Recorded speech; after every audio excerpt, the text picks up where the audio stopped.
Assalamualaikum warahmatullahi wabarakatuh. Waalaikumsalam warahmatullahi wabarakatuh. Selamat malam. Kami dari kelompok 11 akan melaksanakan presentasi material teknik yang dimana materi presentasi kita hari ini adalah material gelas. Kami dari kelompok 11 kelas 1E Teknik Industri Universitas Bina Bangsa dengan dosen pengampu Agustina Dwiyanti STNT. Di mana kelompok kami terdiri dari 3 orang. Yang pertama saya sendiri Hairul. Saya Ahmad Prasetyo. Saya Muhammad Irfan Saputra. Kita akan membahas materi tentang gelas. Proses pembuatan gelas. Pertama, persiapan dan peleburan bahan baku. Material utama gelas yaitu silika atau disimbolkan dengan SiO2 didapat dari batuan alami di pasir. Material tambahan gelas yaitu soda as atau disimbolkan dengan Na2O, limestone atau CaO, aluminium oksida, dan potasium atau K2O. Kadang ditambahkan gelas daur ulang untuk aplikasi modern, proporsi sampai dengan 100%. Proses kedua yaitu peleburan. Temperatur peleburan yaitu 1500 derajat Celcius sampai 1600 derajat Celcius atau 2700 derajat Fahrenheit sampai 2900 derajat Fahrenheit. Siklus peleburan memerlukan 24 sampai 48 jam untuk semua butiran pasir menjadi cair, cairan gelas tersaring, pendinginan hingga pada temperatur kerja atau tergantung kekentalan dan yang diperlukan untuk pembentukannya. Proses ketiga yakni pembentukan. Berdasarkan jenis produk terbagi menjadi proses distrik untuk produk per unit seperti botol, bola lampu, dan lain-lain. Proses continue untuk gelas datar atau rata seperti led dan lampu TL. Dan heat treatment dan finishing. Yang A, annealing, berfungsi untuk mengurangi dan menghilangkan tegangan dalam yang umumnya terjadi pada gelas setelah forming. Annealing berupa pemanasan gelas ke temperatur yang diinginkan, sekitar 500 derajat Celcius. Didiamkan beberapa saat untuk menghilangkan tegangan dan gradien temperatur, serta secara perlahan didinginkan hingga temperatur ruangan. Lama proses annealing tergantung ketebalan gelas. Annealing pada pabrik gelas modern menggunakan tungku seperti lorong disebut slurs, di mana produk mengalir perlahan melalui hot chamber di atas konveyor. B. Tempering, berfungsi untuk menghilangkan internal stress. Prosesnya dengan memanaskan gelas pada temperatur di annealing hingga kondisi plastis. Kemudian diikuti quenching permukaan menggunakan udara bertekanan. Ketika permukaan dingin, mereka akan mengeras pada saat sisi dalam masih plastis.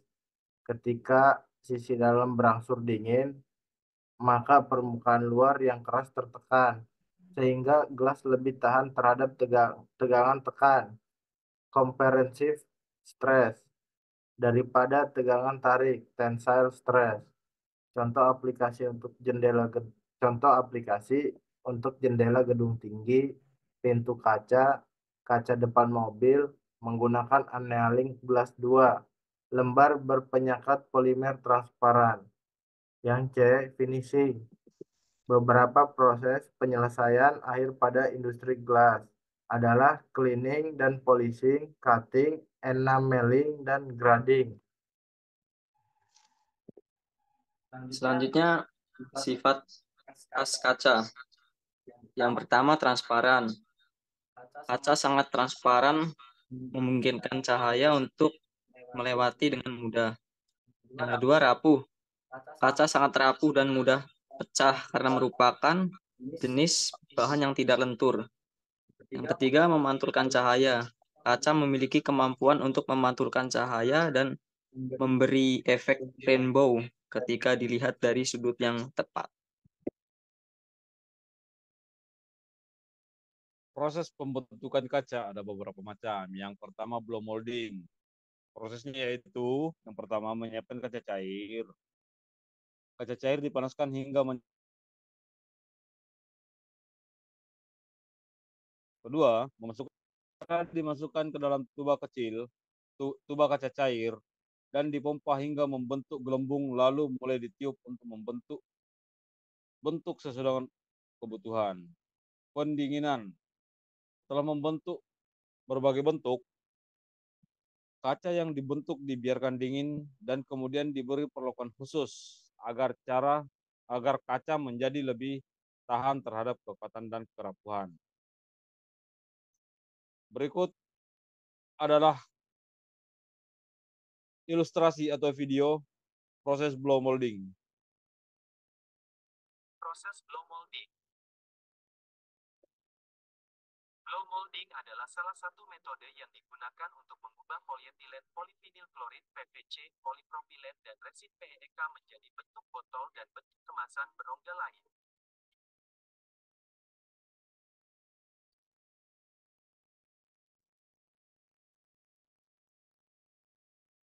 Sebuah tabung dari plastik panas diletakkan pada cetakan atau mold yang terbuka. Cetakan, mold, ditutup sedemikian hingga bagian bawah tersegel. Udara ditiupkan memenuhi tabung hingga bagian pinggir cetakan.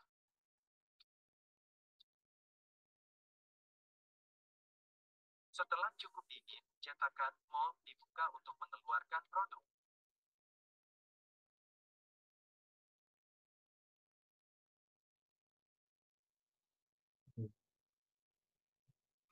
Proses pembentukan kaca dengan rolling.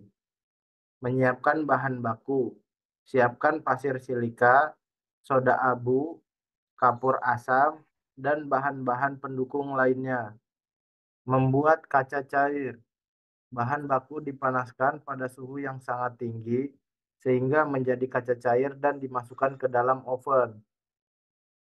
Pemprosesan lembaran kaca. Kaca cair tersebut diletakkan pada roller yang membentuk kaca menjadi bentuk datar dan rata sesuai kebutuhan.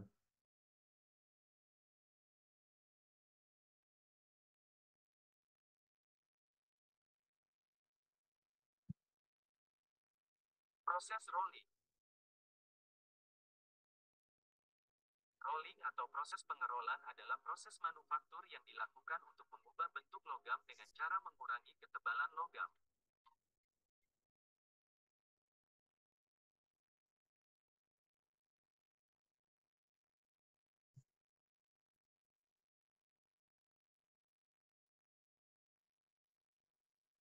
Proses hot rolling. Proses hot rolling dibatasi pada temperatur 50 hingga 100 derajat Celcius di atas temperatur rekristalisasi dari material yang sedang di-roll.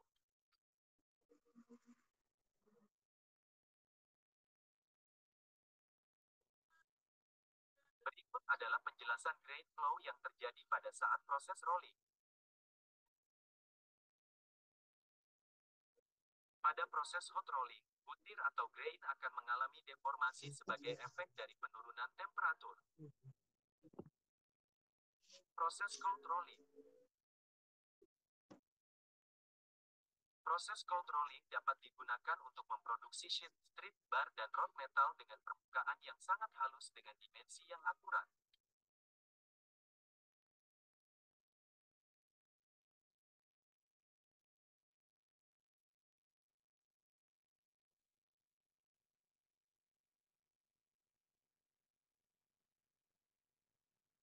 adalah penjelasan grain flow yang terjadi pada saat proses rolling. Pada cold rolling, butir atau grain tidak mengalami deformasi karena tidak ada perubahan temperatur pada metal.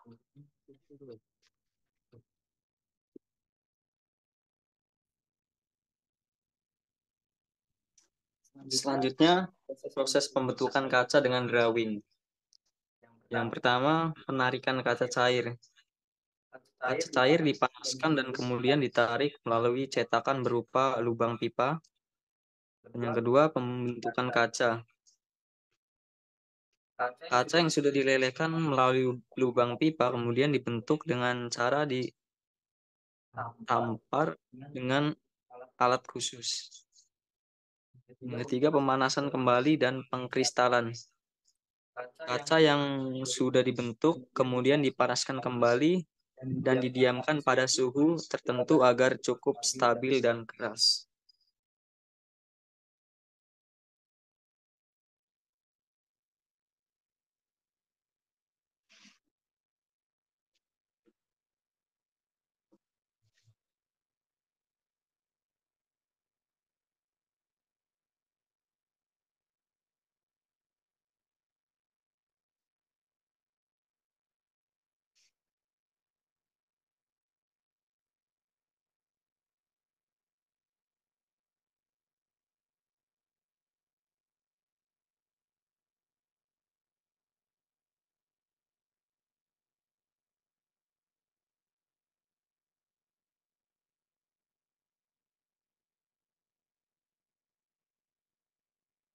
Perusahaan-perusahaan yang memproduksi gelas, yaitu PT Diamastar, adalah perusahaan yang bergerak di bidang manufaktur gelas dengan membuat produk sebagai berikut, yakni gelas minum kaca, toples kaca, lampu taman, dan produk kaca lainnya. PT Diamastar didirikan pada tahun 1994 yang memiliki fasilitas produksi pakai Kota Tangerang. Yang kedua, PT Iwaki Glass Indonesia adalah perusahaan yang memproduksi peralatan gelas laboratorium. PT Iwaki berdiri di Indonesia sejak September 1900. Iwaki termasuk ke dalam salah satu AGC Group dan merupakan anak perusahaan dari AGC Technoglass Jepang. Pada tahun 1992, PT Iwaki Glass memulai produksi di Komplek Mekar Raya, Gedebage, Jawa Barat. Produk-produk PT Iwaki Glass adalah seperti volumetric wire, baret, test tube, beaker, flame coulter, color tube atau Nestler, centrifuge tube, flex, funnel, condenser, column, bottle, tube aspirator shocks, hilit, water still, dan lain-lain. Yang ketiga, Rutel. Rutel didirikan pada tahun 1984 di Huzhou, Tiongkok. Telah berkecimpung dalam bisnis pembuatan kaca lebih dari 35 tahun. Hal ini terlihat pada kualitas produknya. Perusahaannya mungkin berlokasi di Cina, tetapi jangkauannya luas. Tidak hanya itu, tidak hanya menyediakan produk di seluruh Asia, tetapi juga ke sebagian besar Eropa. Produk utama PT Rutil yakni botol soda, botol cuka, toples, botol lotion kaca, permen kaca, kaca lukis, toples kopi kaca, mangkuk buah kaca, toples kaca, bola lampu, toples kaca microwave, teko kaca, dan lain-lain. Penutup. Manfaat kaca. Kaca sangat bermanfaat, dari jendela rumah hingga layar ponsel, dan sangat penting dalam kehidupan kita sehari-hari. Histori kaca. Sejarah kaca bermula kira-kira 4.000 tahun yang lalu. di Mesir kuno dan sejak saat itu telah menjadi bahan yang sangat penting dalam kehidupan manusia. Inovasi terbaru di masa kini, kaca telah berevolusi dengan penemuan dan inovasi baru seperti kaca self-cleaning dan kaca anti radiasi. Berikut adalah proses pembuatan gelas kaca.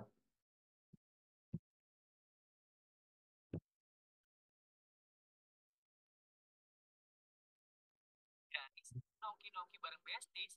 Pasti deh, suka rumpi. Iya apa iya? Iya. Tapi kasihkan ngobrol, jangan sampai dehidrasi pula. Minum dulu, boy. Minum. Tapi, coba perhatikan deh. Kok gelas-gelas yang dipakai unyu-unyu banget? Ya iya sih, guys. Hari gini, semua tuh kudu different. Jangan mau yang bias-bias kasih. Alias, biasa-biasa aja. Termasuk gelas-gelas kaca ini, guys. Ngomongin kaca nih, tahu nggak sih kalau kaca pertama kali ditemukan karena sengaja. Saat itu, bangsa Venesia berlabuh di pantai dan membuat tungku perapian dengan menambahkan soda abu untuk menghangatkan diri di atas pasir. Setelah api padam, ditemukanlah kumpulan bening dalam sisa pembakarannya. Tapi, itu dulu. Kalau sekarang beda bingit. Biar makin tahu, makin banyak ilmu, kita lihat bareng-bareng, boy, proses pembuatan gelas di salah satu produsen produk kaca terbaik di Indonesia. Okidoki, untuk membuat kaca, kita butuh pasir kuarsa. Tambahkan bahan-bahan lain seperti kapur, boraks, aluminium, dan pecahan kaca beling. Cuma itu aja. Bahan lainnya masih banyak. Pastinya ada 12 jenis bahan yang dicampurkan. Baru deh, masukkan semua bahan kecuali pecahan kaca ke dalam mesin pencampur ini. Dalam satu kali pengadukan, mesin ini mampu menampung kapasitas bahan hingga 600 kg loh guys. Setelah 7 menit, semuanya akan tercampur. Guys, nongki-nongki bareng besan berubah menjadi cairan. Nah, pada saat akan dimasukkan ke dalam tungku pembakaran inilah pecahan kaca bening baru ikut ditambahkan.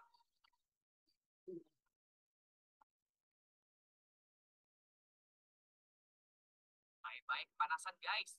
Soalnya, saat proses pembakaran berlangsung, suhunya mencapai 1500 derajat Celcius. Proses peleburan ini membuat semua raw material yang mulanya padat berubah menjadi cairan beling atau kaca yang super panas. Baru deh, cairan panas tadi dialirkan ke dua tahapan produksi berbeda. Ada yang dibuat menggunakan mesin dan ada pula yang dikerjakan secara handmade. GPL, woi, kita bahas satu-satu. Pertama, kita bahas yang pakai tenaga mesin dulu ya.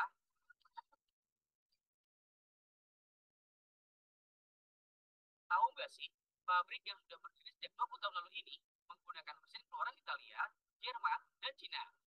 Cairan kaca panas dari mesin peleburan kemudian masuk ke bagian pengguntingan. Banyak sedikitnya cairan yang dipotong sudah diatur secara otomatis dan sudah disesuaikan dengan ukuran gelas yang akan dicetak. Pada tahap inilah proses pembuatan gelas terjadi. Cairan panas dicetak ke dalam molding dan dipasang melingkar mengelilingi mesin. Selesai dicetak, permukaan gelas lalu dipotong agar lebih rapi dan tidak tajam. Udah kelihatan kan bentuk gelasnya? Kalau udah gini, tinggal didinginkan aja guys. Tapi kudu pelan-pelan ya guys, nggak bisa kerasa tusuk. Soalnya, penurunan suhu secara drastis malah justru bikin si gelas kacanya retak dan pecah. Kayak waktu aku deketin kamu, nggak bisa buru-buru. Kalau nggak mau kena tinju. Kalau sudah dingin kayak gini, baru deh dikirim via conveyor belt buat di packing. Sambil dicek-ceki lagi, siapa tahu ada yang reject guys. By the way nih, sama-sama buat minum, tapi tahu nggak sih bedanya gelas, mug, dan cangkir? Yap, perbedaan utamanya terletak pada bahan bakunya. Gelas terbuat dari bahan kaca yang dipanaskan, sementara mug dan cangkir biasanya terbuat dari tanah liat, keramik, dan porselen. Selain itu, gelas pada umumnya tidak memiliki pegangan dan bentuknya sangat bervariasi. Sedangkan mug dan cangkir memiliki gagang, bahkan khusus cangkir dilengkapi dengan tatakan. Udah tahu ya? Boy, sekarang kita balik lagi ke produksi gelas ya. Kalau tadi pakai mesin, sekarang kita lihat teknik kerjaan pakai tenaga nasi, alias handmade. Ambil sedikit cairan kaca yang masih panas.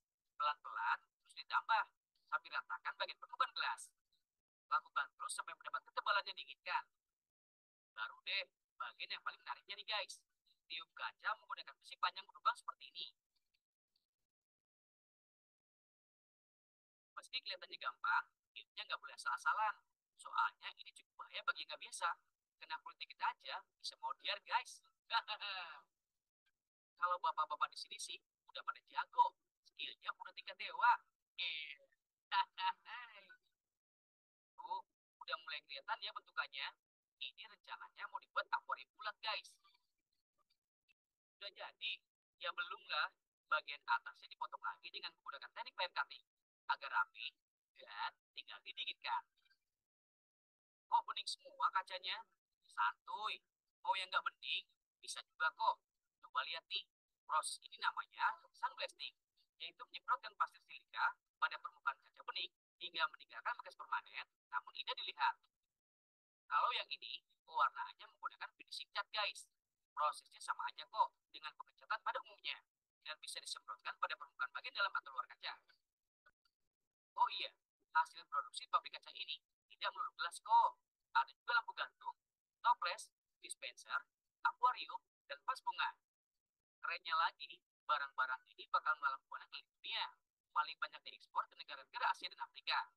Nah, sekarang pasti udah ngerti kan bagaimana cara buat produk berbahan kaca yang bermacam-macam itu? Cakep. Makanya, jangan lupa nonton terus, tau gak sih ya? Biar makin tahu dan makin banyak ilmu. Cheers guys.